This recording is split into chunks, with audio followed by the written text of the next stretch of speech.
parole de Dieu est pour son peuple, afin que le peuple soit nourri. Seigneur, ce matin,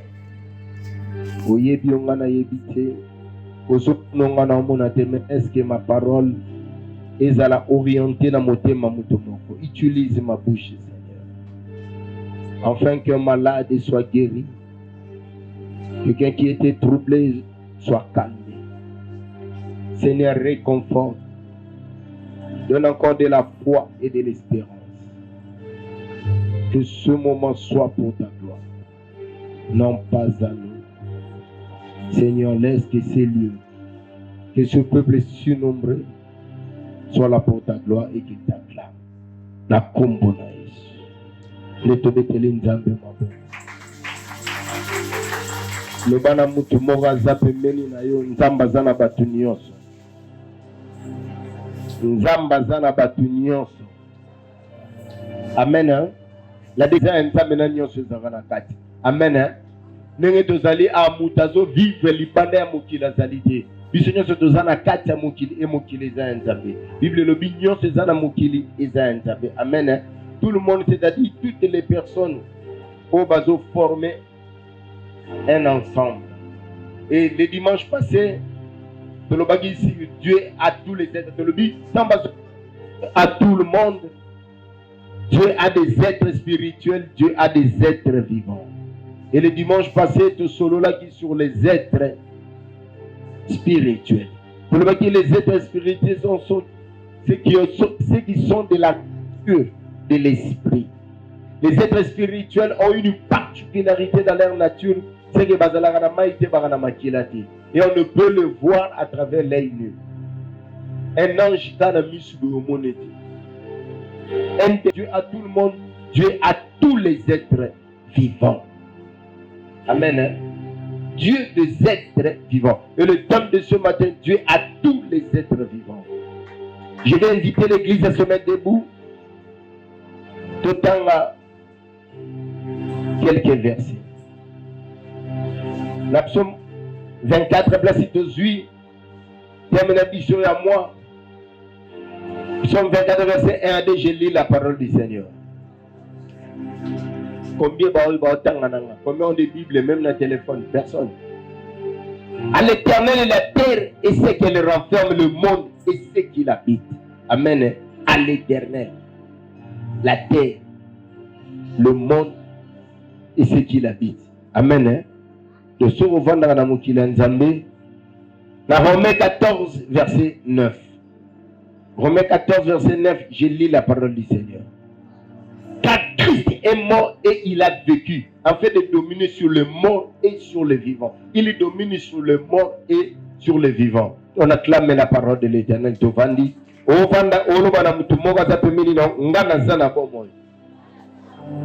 C'est-à-dire qu'il n'a dépend de Nzambe. Non, c'est-à-dire qu'il n'a dépend de Nzambe. Il ne faudrait pas aucun esprit que toi tu dépends de la volonté des hommes. Mais toi en esprit tu es ce que tu es par la grâce. Et tout ce qui t'arrive est de la volonté de l'Éternel. Dieu est capable de faire une famille. Et ça n'a pas famille ba boire quand de konza mapesa bango libota mususu. Amen. Ndeti ngai reme koma libota na ngai na biloko mwezonga na nzambe. Tu es à tous les êtres vivants. Pour développer na tongo ya lelo les êtres vivants. Dieu a tous les êtres vivants. D'abord dans la définition de concept, c'est quoi les êtres vivants? Parce que de lobi nzamba na batu nyonso azana batu abomoyi. Batu abomoyi zanani. D'abord d'entrée de jeu, les êtres vivants sont des personnes. Amen. Hein? Les êtres vivants. Les êtres vivants sont des personnes. Les êtres vivants sont des animaux. Amen. Hein? Êtres vivants. Les êtres vivants sont tous ceux qui ont la vie. Tous ceux qui ont la vie. Même les arbres, les animaux, les êtres humains. Les êtres vivants sont des créatures vivantes qu'on peut voir. Je ne pas dire la différence des êtres spirituels. Les êtres spirituels sont des esprits qu'on ne peut pas voir. Amen. Basunga kabiso, bakote la kabiso, babunde la kabiso, babundisa kape biso metomona rabangote. Mais par contre, les êtres vivants sont des personnes qu'on peut voir, des créatures créées mais qu'on peut voir. De la famille de mona maman Brunel yeyo. Nazo mona ma fille Naomi, de nazo mona. Amen hein. Donc être vivant zali pato makela. Akosalo bola makosalo mabe mosa nini o mona. Amen hein. Ce sont des êtres créés qu'on peut aussi toucher. Tous les êtres vivants au Simba. Tu as tout le monde. Azana bato bako Simba loboko na. Amen. Au sentir que muta simbingai. Nzamba zana bato bako telema pona yo. Omoni po lobi bato yo, batelemi pona nga bango yo. Nzamba zana bato o bako kotela yo. Omoni po lobi te na zangaki papa et jeune akotaki likambo na nga. Amen. Na zangaki mona na mulumba ayaki kotala nga. Donc nzamba zana batu oyo soko zana posa batu batala yo nzamba zana batu boyo tala o promoni nzamba zana batu bako peso pe loboko simbi. Les êtres vivants dans la particularité on peut les toucher oko simba ye a acheyo loboko simbo biki ozana problème e kotala yo omoni na zangaki bayaki na belaki asungaki na za capable ya koloba ete non mutu pe papa gloire nde asungaki nga na za capable ya koloba te eza mirai nde asalaki nga boye na za capable ya koloba pourquoi parce que nazomona ye eza na bikelamu ya nzambe emonanaka te me na ntongo lelo nalingi tobeta sete na oyo oza capable ya komona même sans prier. Amen. Hein? Bible Soloba, dans Psaume 150, verset, que tout ce qui respire loue le nom de l'Éternel. Donc l'Éternel est en train de catégoriser. Les anges ne respirent pas. Mais le but est que Bakoufa. Amen. Hein? Les anges ne respirent pas. Mais ce matin, dans la posa bateau, bana bomo iloko langa. Bako tapeli kambunanga. Yeye na o vivre na mokili na batu. Na zape na posa ya batu. Yeye na o vivre na mokili na batu. Eza na batu ba otombola batu. Et ce matin, nzamba zana batu ba otombola batu. Nzamba zana batu ba asala bolamu na batu mususu. Yeye likambo yolela. Eza na batu o nzamba cha ba osekisa batu kana likambo wana. Nzamba na batu ba ko telema. Kolele sili, Mamise Kabuki, Soni Elongwe. Dieu a cette catégorie des êtres. Babeni wango les êtres vivants. Ba viva kana biso. Ba tambola ka pemeni na biso. To vanda kana bango to lia kana bango. To solo la kana bango. Mais bazana oyo ngana na ngoposa. Bazana oyo ngana oluka. Amen. Hein? Oyo zangi. Nzamba pesi yango na batu ebele oyo zana ngo pose zana batu déjà bazana ngo. Là nous n'allons pas invoquer les esprits, nous allons demander aux hommes ya maina makila lokola yo batele mapepo na yo nzamba sala ba mata pata maina makila lokola yo batele mipo na likambo na yo pe likambo na solution. Amen. Hein? Nzambe sunganga. Dieu peut t'aider à travers les esprits. Dieu peut t'aider à travers tes semblables. C'est-à-dire, Batamaï na makila lokola yo na ngai. Nzamba ko leka na nzela na ndeko akoti likambo no. Nzamba ko leka na nzela ya papa, na nzela ya mama, na nzela ndeko moko mobali songolo pakala. Yaya atelemi pona yo. Dieu a des êtres vivants. Bible Soloba. Na Genèse 9. Verset 10 à 16. Après avoir que nous avons commis mokili na déluge, nous avons dit nous avons fait l'alliance avec les êtres vivants. Amen. Hein? Alors dit nous avons fait l'alliance éternelle avec les êtres vivants. Na batwamai na makila. Yaya batwamai na makilo batambola kana nzambe basali. Batwamai na makilo basala alliance na nzambe basali. Batwamai na makilo ba yokanaka na nzambe basali. Et ce matin, ma prière est le feu de mon cœur. Yo kozala compter parmi bato bakotambola na nzambe ane ona kombo na Yesu. Kozala na liste ya bato bakotambola na nzambe ane oyo. Moi je ne parle pas de l'année 2027. Moi j'invoque le Dieu des esprits. Dans le Dieu de tous les esprits. C'est-à-dire le Dieu des êtres spirituels. Mais maintenant je dis le Dieu de tous les vivants. Banyoso bazana bomoy. On a zana bango pose fo bakalize ngat. Banyoso bazana bomoy. On ba kokota likambo na ngai fo ba yepa na ngat.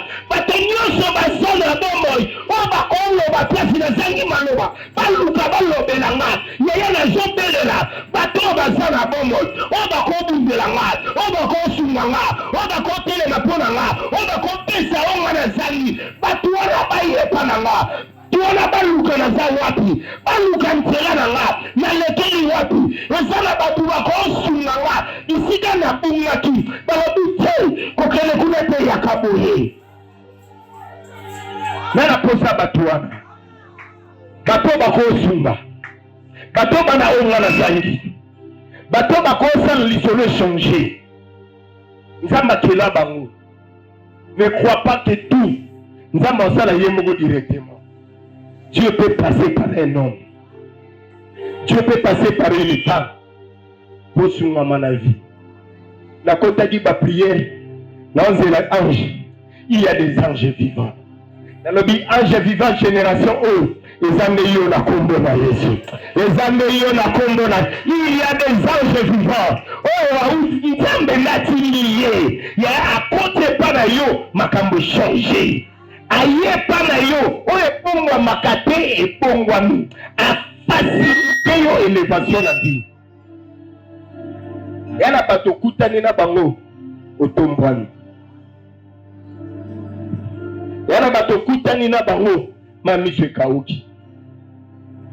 Yana mutu vema ye pana yo oseki na vie. Amen. Na bengi mo les êtres vivants.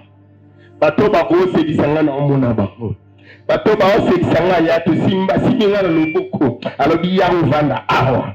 Yaka okole awa. Muta simbo azati. Muta lolo awa zati. Ya mutu wana na anaposa na hii. Mutu akola disanga nzela. Ya tala nzela ya woro. Ya tala jo lekia otomba mi na vi. So kutani na yo seki na vi. Na anaposa batu wana. Ale oyo ba ye pananga. Pas localiser là, pas expliquer là, le lengeni ne batombo makana vie. Et là, mutu musu à côté expliquer yo, le lengeni batombo mana commerce wana. Ce sont les anges, mais oh maina makila. Et okutani na ye, apesio li solo. Ote madine bakino baloba, afungoleli o makam, apesio makam, ozui makam, li solo peut changer. Ya batu wana bazali nzambe ndakela bango pona biso na tongwa lelo so okutani na fachili solo échanger. C'est un être vivant. Est-ce que ba facha omo na yo bazati? Est-ce que ba facha solo bolamu bazati? Est-ce que ba facha osebisa bazati? Ba ebaye pa na yo solo échanger. Il y a des visites non quoi, il y a du temps to kola ba noko bazala na mbongo so ba yeshe bino. Non non non non. Tout le monde na babi non ya vendredi mutu nyonso ade na ba demande na ye lem suko bosa na doso ko mana papi. Amen.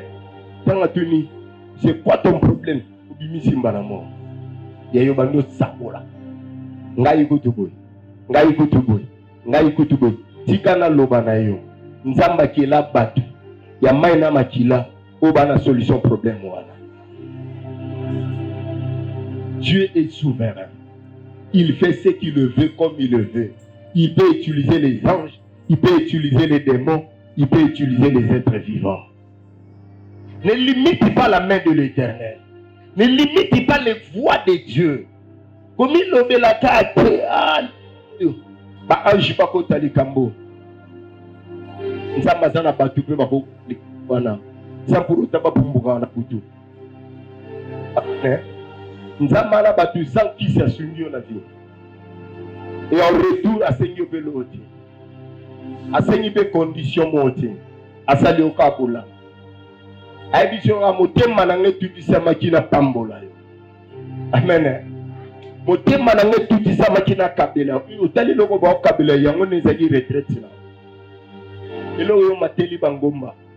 Omoni muto ya pesio lobi nzamba salaka. La bondeli nzamba touché papa Kingani. Amen. C'est un être vivant. Oyo nzamba chaye maina makila lokola yo. En dehors ya wana ana solution. Il y a des êtres vivants qui ont des solutions à nos problèmes. Nengolela. Yana muto kutani na ima monsieur Kauki. Apesipe solution dans les camps. Amen. Hein?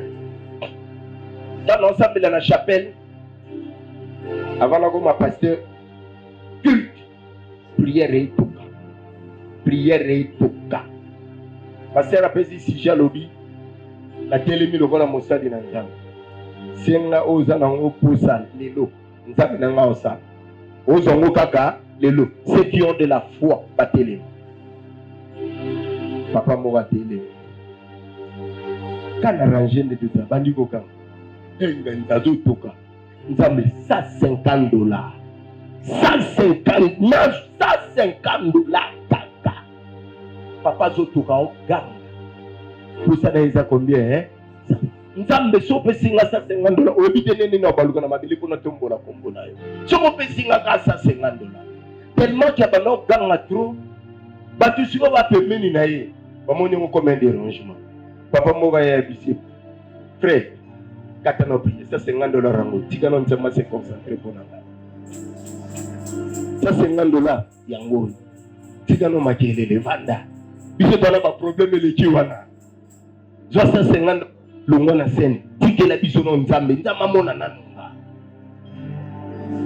Donc c'est-à-dire $150 oya bano lukaye na poche muta pembeni. Il suffit que nzamba connecter bango. Dans le nzamba connecter yo na mutana oyo luka. Tout est question de la connexion. Nzamba tutanisaka yo. Nzamba kutanisaka ino. Nzamba chabo solo la kama. Mutu muso solo li na ye maloba mukie. Mais tu as un grand témoignage. Quand tu pries, ne crois pas que l'intervention du secours de l'Éternel est où t'as lola. Non, même au banasé, bakokalikamboana nzamba ko utiliser bango pona yo. Biso bana na nzambe to limita nzambe. Biso bana na nzambe tozo croire. Intervention divine ne vient que du ciel. Non, l'intervention divine, Dieu peut la susciter car na bisika. Car muto apemeni na. Muto apemeni na yo. À cause de la porteur ya bonheur na yo. Ne crois pas seulement que le Seigneur a des anges. Non. Nzamba na batamai na makila. Lobana muto apemeni na yo. Tchala mutu na yo. Nzamba na batamai na makila. Aye basudu pinel obolo banango bien. Nzamba na batu. Oki. Ya mai na makila. Yeya. Ko se sous-estimé te. Ceux qui bango ba boyo. Nzamba na batamai na makila. Oba olinga yo. Ceux bango ba kangeli yo porte. Nzamba na batamai na makila. Oba fongolele porte. Yaya, soki bango bakaneli yo, nzamba na batamai na makila, oba ko defendre yo, oba abundela yo. Yaya tangu na bele la kanzambe, nazo bele la lola, nazo bele la mabele. Lola efongwama, mabele pasuka. Lola efongwama, mabele pasuka. Nzamba ko kikisa lola, nzamba ko binisela wana mabele. Mena ko sungama na misala wana. Na tele nilo kona mosali na nzambe. Koke mwa déclarer avant la fin de cette année, bako utalola bakoya, mais batu bako bimana mabele basa, batu bako bimana mabele, batu batambola kana mabele, batu balia kalokoya yo, bako bimapema okota likambu na yo. Pona nini nzamba na batu nyonso. Dieu a tout le monde. Il a des êtres vivants. Dieu a des esprits. Nzambe pas na batata mwasi. Tata mwasi aboyo. Tata mwasi osunga yo. Noko ayini yo.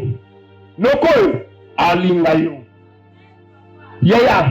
Tata le pango ayini yo. Même tata le pango ba voisin osunga yo. ngai to na telemaka na obelela nzambe na obelela lola na otala pe mabele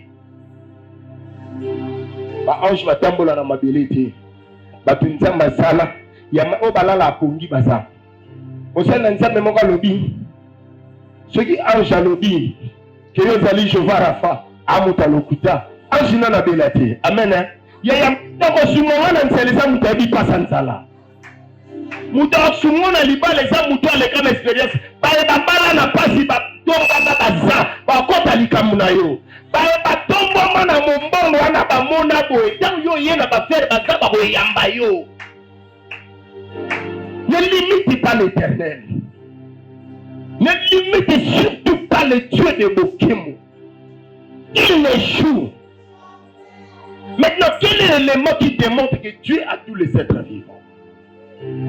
Qu'est-ce qui démontre que Dieu a tous les êtres vivants? Je vais commencer à donner un élément et cet élément sera développé le mercredi. Dieu a des hommes et des animaux. Le bana mutumwa pembeni nzamba za la batu nzamba pe na banyama. Ya nyama go sunga tomona molelo. Ya nyama go talika muna tomona ngopelelo. Nzamba na batu. Nzamba na banyama. Les hommes sont les personnes qui peuvent parler et qui nous ressemblent de nature. Bato balobaka. Ana mutu. Ana libumu loranga. Azana makolo. Alléluia. Amen. Que l'on peut identifier. Je peux savoir clairement. Wana mwana nanga inono. Wana ya delito. Amen. Donc ça bazana bato ko identifier. Bala nature mona yo bana makolo. Bala la kanzala. Bala mukaka. Baebi pasi. Amen. Nzapana bato baebi pasi. So amonyo na pasi a supporter te. Nzapana bato baebi mpiaka. Lelo batma. So amonyo na mpiaka a sevela te. Nzambana ba. Donc les personnes au balo bakaba. Donc c'est-à-dire il peut converser, il peut échanger avec toi. Aroya nandaruno ma Gisèle, par rapport à ces défis, elle n'est pas pêché au conseil. Et au moins, nous avons des témoignages. Ako luka papé jeune à orienter. Au moins, nous avons ici. Ce sont des personnes qui nous ressemblent. Et les animaux sont des bêtes. Tout animal, nyama, qui n'est pas humain. Moi, soso, ntaba, fourmi, bakila mananzambe, mais baza batute le rôle à yonanga. Exode 14, Exode 4, verset 14. Exode 4, verset 14. Sauf qui tient à partir verset 3. La Bible dit ceci. Nous avons été en Moïse, en Tindaye. Na Égypte, quand on l'a libota, Moïse a lobby. Nan kokate. Niveau na ngezana C. Et puis, nazana particularité moko na ebolo bate. Likou manangele ki tellement makasi ke na koka mission. Faiblesse à Moïse et Monana qui même nous a pas montré. J'ai mis ton frère Aaron devant. Amen. Aaron avait pour mission d'aider Moïse puisque Moïse a kokate. Aaron a un langage facile. Moïse a aidé kolobate. Yananga na lobi na yo. Bisika yo suki nzamba za bateau ba dépasser niveau. Et le but est ce que yo suki na mokili mombe suki wana. Ce n'est pas parce que chez Bino Bolalinzala que ça ça mon babalinzala. Batu babo mingomba mobimba baleka pa na ndako baali. Et le but est ce que vous foutez la bana minervalte que batu nyonso ba foutez la bana minervalte batu ba hotel sa bana na tasso minerval $15,000 baali.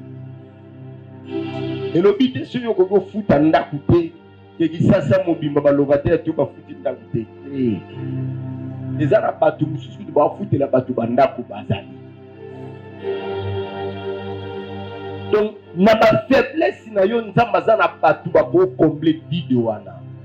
na ba faiblesse na ba na ba kozanga na yo nzamba na bato ba kosunga yo. Moïse alaki na nzambe ke ngana zangi ngana oko akoloba te ngana oko keloko na te nzamba lobi na ye na zana mutu oyo azakaka ndeko na yo oyo azakaka yaka na yo akoki kosunga na likambo wana na telemi lokola mosali na nzambe na deklare na tongo ya lelo mapele oyo ebimisela yo bato oyo bakosunga na likambo na kombo mapele oyo esanzela yo bato oyo bakokota likambo wana na kombo na Yesu mapele oyo etelemisela yo bato nzamba lobi na Moïse na telemisi Aaron yaya baaro ya generation oyo bamona yo baaro ya generation oyo bayepa na yo baaro ya generation oyo bakota likambo na yo baaro ya generation oyo baede yo nzamba lobi chez Aaron ton frère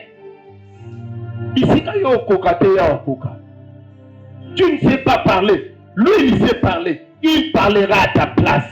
Na lobi batu baloba na bisika na obabima na kombo na Yesu. Ya ba mio ne siko ko samba tate. Bato ba yebi ko samba ba tele mapona. Ba koseli yo likambu. Oko kata ko loba te. Na lobi bato ba yebi ko loba ba ya na likambu wana.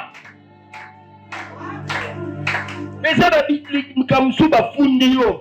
Oko loba to bandika kolela na biwana yo lela mongo moko bima elo ba bisiko ko loba te ya basambela yo bisiko ko samba te bisika nyoso ko memanga batako loba pona nga bakozala bisika nyoso ko funda nga batako defendre nga bakozala bisika na zangi maloba ezana bato maloba bakotelema bisika na zangi makasi ezana bato makasi bakotelema Moïse lobi na suki nzamba lobi bisiko suki je donne Aaron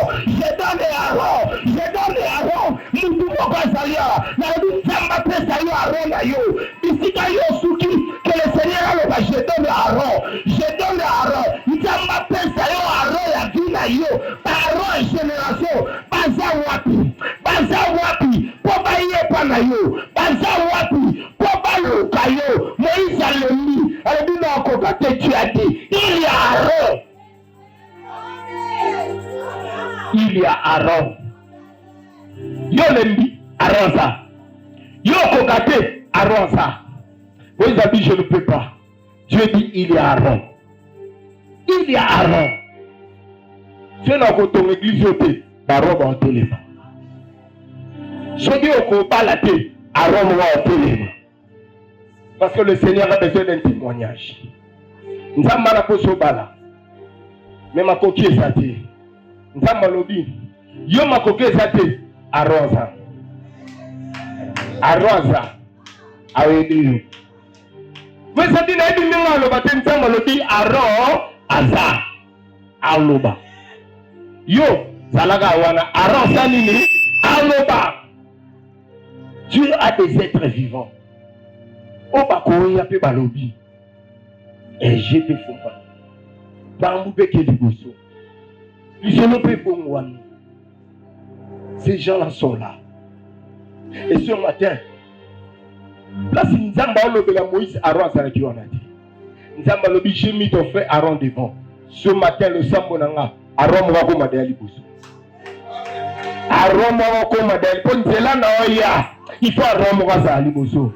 Nzamba aloba na Moïse Aaron Saraki. Nzamba aloba na Moïse amona lisungi te mais Nzamba lobi nzela yo kede eza nzela nga Nzambe na sali na keba Aaron kuna yaona na telemi lokola mosali na Nzambe na lobi toza na mois de février baro ya mbase babi déjà na kombo na Yesu baro ya avril ti décembre basa déjà position parce que nzela nga nazokende j'ai besoin des Aaron devant il me faut des Aaron bazali boso kuna bazali boso Nzamba lobi tu es ici avec moi sur la montagne. Oui, omona kaka oyo na oloba esuka ka awa yeya makam Nzamba loba na biso suka ka awa te Nzamba zana bato bazape awa te mais bakota likambo wana.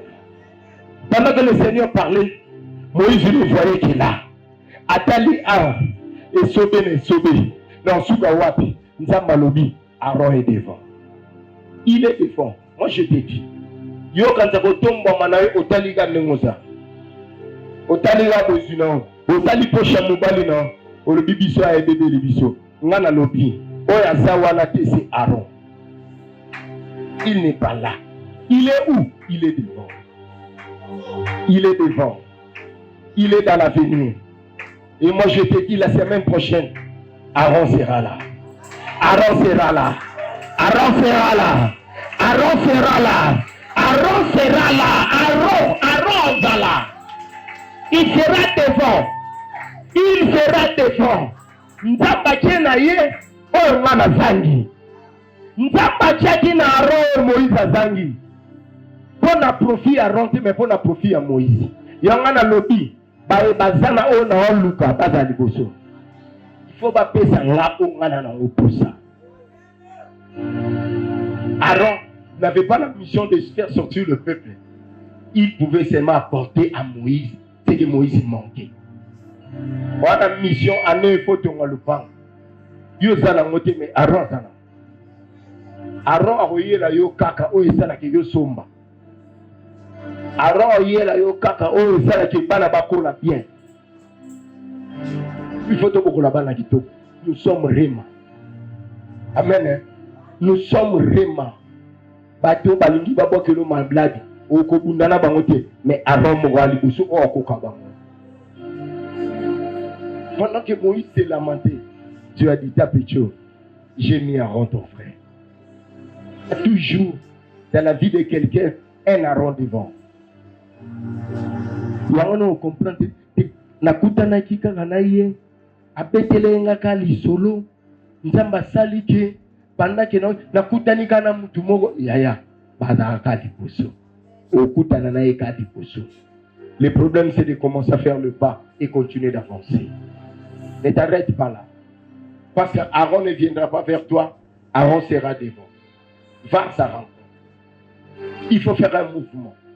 Aller rencontrer l'Aaron de ta vie. Il est là. Nous avons déjà eu pour la montagne. Ton problème à toi. On va nous laisser comme Rosole là. Angaï. Angaï. Makila libata. Makila libata. Basel lango goudente. Nakingasen va commencer le lendemain. Arrête de te lamenter. Lève-toi. Aaron est devant. Amen. Hein? Zambana ba Aaron. Lobana muta pemen bouger lobana Aaron nga aozelanga. Aaron nga ozela. Ngande na bouger. Ngande na tambola. Aaron nga zali boso. Salaka mouvement. Outana na ye. Yo kende ka ali boso. Et Dieu a dit, j'ai mis Aaron ton frère devant. Dieu n'a pas dit qu'il y a tellement de points. Amen. Dieu n'a pas dit qu'il y a un rond-point. Dieu a dit, il est devant. Donc, continue d'avancer. Continue d'avancer. Ne t'arrête pas. Genèse 40, verset 12 à 14. Genèse 40, si on va dire verset 1, ma Bible me dit, que Joseph va boire en prison. Amen. Hein? La prison va voir qui Joseph débat na misala Pharaon va se retrouver. Et ben na misala wana baloti ndoto. Na ndoto na bango baloti moko lobi. Na zalaki na panier bandeke ba ko mususa lobi. Moïse a interprété bandoto na bango. Mais yo que loko moko Joseph a lobi. C'est pas Moïse, c'est Joseph. Joseph a interprété bandoto. Alobi na ye tango ko bima ko bosana ngati. Amen. Hein? Tango ko bima ko bosana ngati. Yangona na déclarer nzamba zana bato sala bolamu o fi pa bosana te na vie. Bato yo sunga na vie. Bala na pasi yo sunga ba. Bazala na mawa ozala pona bango. Lelo bakoma ko seke fo bakanisa. Joseph alobi kobosana ngate nzamba zape na bato oyo sala bolamu lelo bakoma bato sengeli papa bosa balia na ndako na yo yaya olatisa bango osunga bango tangisela bango bana ane oyo bazongisa bolamu. Pendant que Joseph sa mission esengelaki akoma mokonzi esengelaki bandeko ne bagumba mela ye pour comme wana il fallait au préalable mutumoka kanisa. Yeah, ce que chanson du roi a bêté qu'il solo. Il y a Joseph t'es pas à Pharaon, Joseph pas à tout kamati parce que Pharaon ne les connaissait pas. Et c'est un gars mutu a bêté li solo na yo. Yo na ngana lobi na yo. Ba kopu mususu il faut ba kotia. Ba succès mususu na vie il faut que tu mémoire. Connexion fait ça. Yana tiga goloba. Ngana telemi taka ngana na kana nzambe, ngana kana nzambe te. Oke kwa kana nzambe te. Ngana zana nzambe na batu nyoso nzambe. Amen. Dio lo bangana kana nzambe. Peut-être vino mobima nzambe olongo la te boyena ndambe. Mais nzambe zana batu ba koya rapidement. Petit porte. Koko. Et marambo change. Dieu avait une mission, une vision et un plan pour Joseph. Mais peuple qui s'amène, c'est que mutu moka beta li solo na yo. Yamona, il faut nzamba chape beni na yo, bato ba oyelo ko. Bato ba oyelo li solo bien. Et ça na bato mususu ba bala na vie pour ba beta li solo na yo. Amen. Beti li solo. Ngana zara petite sœur une cousine akenda poto parce que donc tu ne sais pas na poto. Alors tu as la photo. Il y a fait Timon la famille, ah on a poto moukoune. Ou mon ayana azawa. Kitoko. Na bala na ngaye. Ya lisolo salami. Mbongoye babali yake alandi mbani na Canada. Babete lisolo na ye. Muta présenta ki. Ya ngona na vie, il faut zala na bato ba présenter au bas. Pendant que tu es ici, Papa Gloire, même si tu es ici dans la ville, oui, bon, il faut que tu aies il faut que tu aies oh, il faut prier. Amen. Ba commerçant na kuna na zamba. Il faut moko to benga prier. Ya, nzambe fa cha bato ba kanisa. Oh, il faut to luka yende. Likambo faut to chai. Amen. Pendant que nous témoignons dans le comité directeur, nous avons essayé de préparer qui déjà. Là, nous avons des chefs de division provinciale, nous avons des chefs de division nationale. Donc, fonction a changé dans le monde. Grâce à Dieu, a changé dans le monde. Mais ouverture, il faut te chapeauter. Amen. Ah, il faut te chapeauter. Il y a des chapeauter. On n'a pas de l'homme na Olanda ba prière ina makala kuna kima prière ya kati na Olanda baona ba depo panaki ngana Olanda baona ba depo nzambe aochana mutema mutu moko beta lisolo na ba yango ngana lobi na yo nzamba chana mutema mutu moko mona likambo to lukande foto benga nde ye ya nzamba na batu nyonso na bato bako beta lisolo na lisanga bato mineni. Oh, il faut sandre. Amen. Pendant que Joseph ne calculait pas. Na mutu na ko ordonné te na Pharaon. Non comme kunande. Mais to vanjanjo ne muto beta lisolo no papa. Chigo. O ngana ko calculer ni ke muto beta lisolo na papa. Nzokande nzamba na bato nyonso. Na bato bako beta lisolo. Ne te limite pas. Ne te limite pas. Komitala ka oyo yebite. Zabazana bato oyo yebite. Mais bakoko tani solo. Zabazana ba. Joseph Alobi ne m'oublie pas. Et c'est cette personne. Dieu le maître du temps. Dieu le maître des circonstances. Il a créé la circonstance Pharaon Azangi Pongi à travers un autre. Batunyo so bakokite. Toi tu crois vraiment que na Égypte nous interpréter de ton alete. Nzama kanga batutu mayele parce que Joseph va beta li solo na. Ya nzama freiner batu boyo. Nzama freiner batu. Ezande yo. Po batangande kombo na yo. Po bachande yo. Po babengande yo. Bo benga numéro ya ye le kité. Ba meki ya yo si ko bi aye ayaka. Donc, Dieu a tout le monde. Dieu a des personnes capables de parler à notre faveur. Ici, quand le bail est de l'autre côté.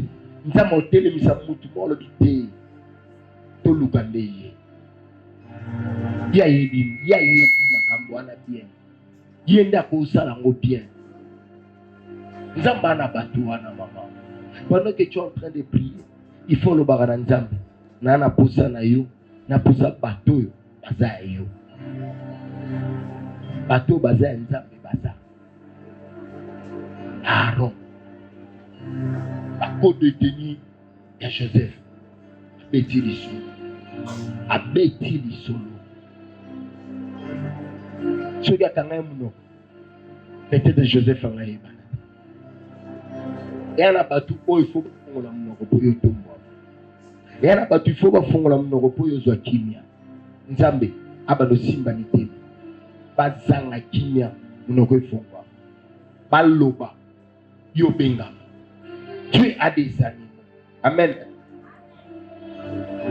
Sotalina Jonas 1 verset 17, Jonas 2 verset 11. Jonas 2 verset 1. La Bible dit, Dieu envoya un poisson. Amen. Nzamati na mbisi akenda mela Jonas. Donc, Nzambe ana banyama. Un poisson est allé avaler Jonas. Et la Bible dit, dans 11, Dieu parla au poisson. Dieu parla au poisson. Alors il dit, Sanzaye. Sanzaye. Nzamba lobi na nyama. Kangai akadi. Nzamba lobi na nyama. Tikaye atikiye. Dieu parla au poisson. Il fallait Jonas à Komana Nini qui le refusait. Nous avons appelé sous-marin spécial. Sous-marin spécial. Amélie qui a dit qu'il y a Yaya. Ezana banyama obaro sungo na vie. Amen. So talina 1 roi 17. Verset 2 à 4. Nzamba lobi na Élie. J'ai ordonné au corbeau de te nourrir. J'ai ordonné. Dieu n'a pas demandé. Il a donné un ordre. Bakuku mele ole sakaye. Dieu a donné un ordre. Yanga na lobi na yo. Soki na kozo mbongo na maboko batute ndeke moko yawa. Amen. Soki na kozo mbongo na maboko batute ndeke moko aoyawa. Nyau moko akoya awa. Eloko na oluka na kozo na maboko batute banyama ba opianga yango. Oya awa. J'ai donné l'ordre au corbeau de te nourrir. Comment n'est-ce à cause de charge à tata mukolo le vola. On a l'opinion. Nous sommes baka na batu.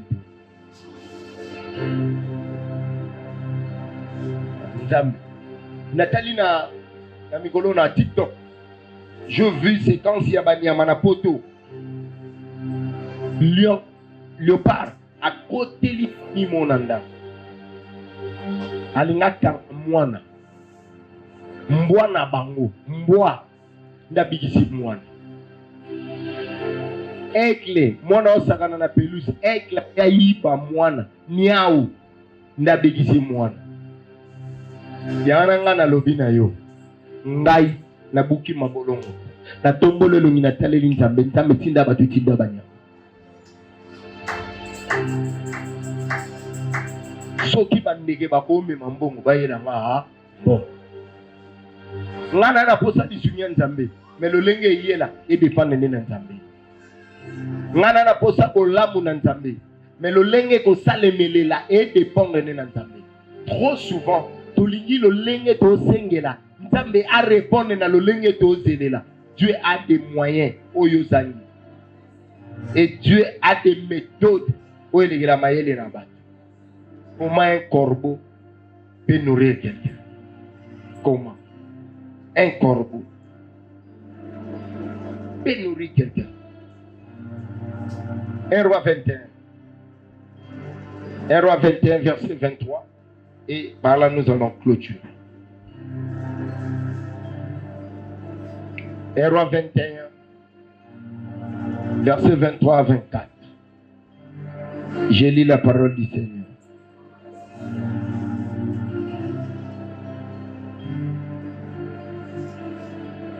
La Bible me dit clairement ceci. L'Éternel parle aussi sur Jézabel et il dit, les chiens mangeront Jézabel près du rempart de Juda. Les chiens mangeront. Amen. Yanza maena posa boma mutumo alobi bambwande baolia. Amen. Atelemi lo mo salina. Mbwa moko so mutumo ko kuna yo. Nzamba lobi bambwa bakosani baolia yo Jézabel. Baolia yo. Poyo bomie. Yo bomie na bot. Bambwa baolia yo. Yango na tango osambe nzambe tinda mutu nyonso kotalika na bato na banyama. Amen. Akani na 12 na bwagele maladi wana na 11 nya wasotele na misu kufi. Amen. Banyau basotele a comprendre te nya wasotele na misu atoboli misu na 12e mois ya lisusu nzamba bato. Amen. Ye no chele poison place nyoka uti eye banite basuye na nyoka mais awo nyoka komi neni yaya yondo yebite ozala olinga ko simba ba simba kate. Dieu a tout le monde. Soyez na nyoka eka kotobola elisu ndeko kidoki na comprendre te utika likolo to elisu yaya nzamba tinda kiye nzamba lobi na Jézabel ba mbwa bakolia yo pe ba mbwa balia kiye. Chotali na Daniel 6.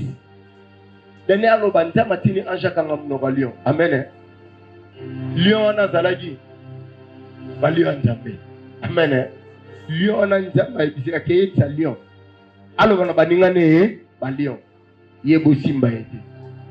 Amen. Anja kiti ibisika ga yo. Yebisa ba master na ba kati. Nzamba dispose mutu moko koloba na bango bosimba te. Na réunion wana. Na kopu wana. Na lisanga wana. Tumowa te maka wana. Alo bana bango ye to sipake. Anja kangi munoko ya lion.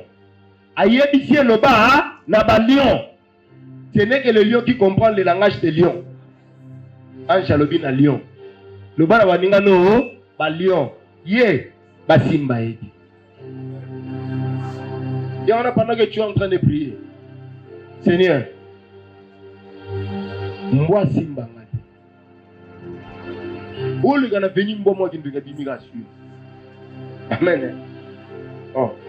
Nzambe.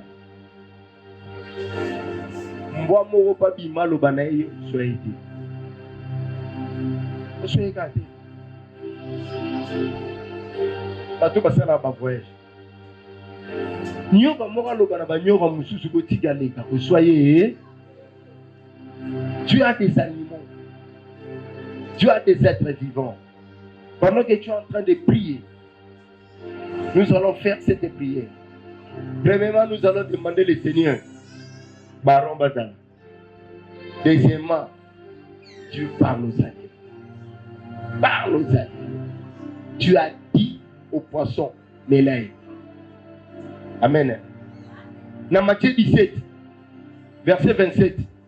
Pendant que Jésus avait un dilemme, il faut payer l'impôt. Alors, il y a bien que nous karambisi. Amen. Que nous sanin karambisi. Fongola mnogo kutambo. Donc, mbisi ameni oyi Yesu ale na ngoposa. Banyama bakombe moyo za na ngoposa. Monika nyau na bino. Habaluka pembeni na yo aseka seka. Ofungola mnogo nyau. Ogoti diamana kati. famille bon. Amen. Oh, so bela nia wana so so mo. Aloko tiango wapi? Nia unayo aina diamana na. Mobali na ndolo ba nia we photo bwa kai. Obi se papa diama yenda yenango. Alors be photo bwa kai. Avec ce chéri photo ngelinda. Pourquoi? Il a répondu à un besoin. Nzamba zana bato ba ko répondre na ba besoin yosana. Ya wana na tongwa lelo yo telema. Olo bananzam. Bato ba ko répondre na ba posa na ngabata. Nzamba na ba. Ya maina makila baza. Banyama pe ba ko sunga ngabata bisika to za to telemi na kumunda. On acclame la parole de l'Éternel. Bazana maina makila lokola yo. Et ils sont capables de te soutenir. Capables de t'aider. Batu ya race na yo, batu ya nzambe telemisa bango balukanga.